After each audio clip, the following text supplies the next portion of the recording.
we have different configurations of filters. Okay, so most common filters are Butterworth filter, Chebyshev filter, Elliptic Bessel, and Bessel filters. Okay, we're going to see a small comparison of the filters. Okay, so this is normally a frequency response of a Butterworth filter. So the main feature of Butterworth filter is Butterworth filter has a flat response. Okay, so this is your pass band, this part is your pass band, and this is your stop band.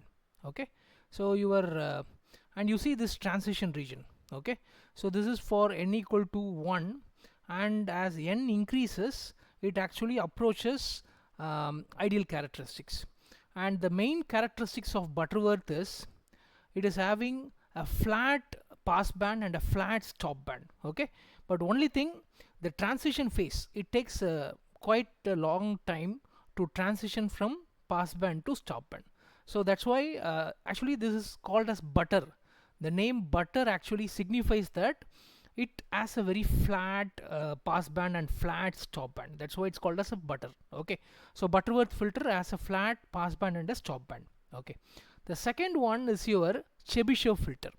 Again, in Chebyshev you have type 1 and type 2. I'll tell you what is type 1 and type 2. Basically, if you compare Butterworth and Chebyshev, you can see this part. This is your Butterworth. Butterworth, the blue one, has a flat pass band and a flat stop band. But see the transition.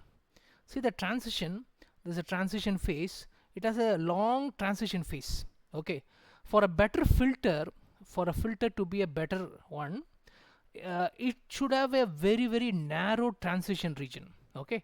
So how narrow the transition region? It actually tells you about how better the filter is. See the this black one is the Chebyshev. The Chebyshev has a very small narrow transition region. Okay, transition region is narrow, but it comes at a cost.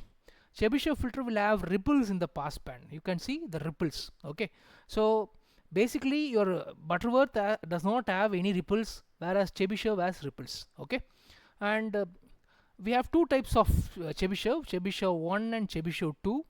As you clearly see, if you have a ripple in pass band, you call it as Chebyshev 1, and if you have a ripple in stop band, you call it as Chebyshev 2. Okay, that's the primary difference between Chebyshev and 1 and 2. Okay, so and now we introduce the other two filters, namely the elliptic filter and the Bessel filter. As you can see, compared to Butterworth, Chebyshev has very narrow transition region. Still more better one is your elliptic. You can see the elliptic, it has the least transition region. It has a very narrow transition region. Okay, but it has ripples in both pass band as well as stop band. It has ripples in both pass band and stop band. Okay, on the other end, there is something called as a Bessel filter. The Bessel filter has a flattest frequency response, but it has the very high transition region. Okay, it has a very high transition region. So this is a comparison between the different types of filters. Okay, so as you can see, with respect to the passband ripple, Butterworth does not have any ripple at all, whereas Chebyshev has a passband ripple, Chebyshev 2 has a stop band ripple. Okay, whereas elliptic, it has both passband and stop band ripples. Bessel does not have ripple. And roll off speed, see the roll off speed. Butterworth is moderate, fast one is Chebyshev, fastest, that is a transition, narrow transition, is elliptic, and the slowest is the Bessel. Okay, so phase linearity wise, if you see, best one is Bessel. It offers a linear phase compared to other things. That's why. Okay, so when we can use, whenever we want a smooth magnitude, you can use a Butterworth filter. Whenever you want a fast cutoff, we can use either Chebyshev 1. Flat pass band, you can use Chebyshev 2. Sharpest cutoff, we can go for an elliptic. And if you want to preserve the original characteristic of the waveform, then you can go for the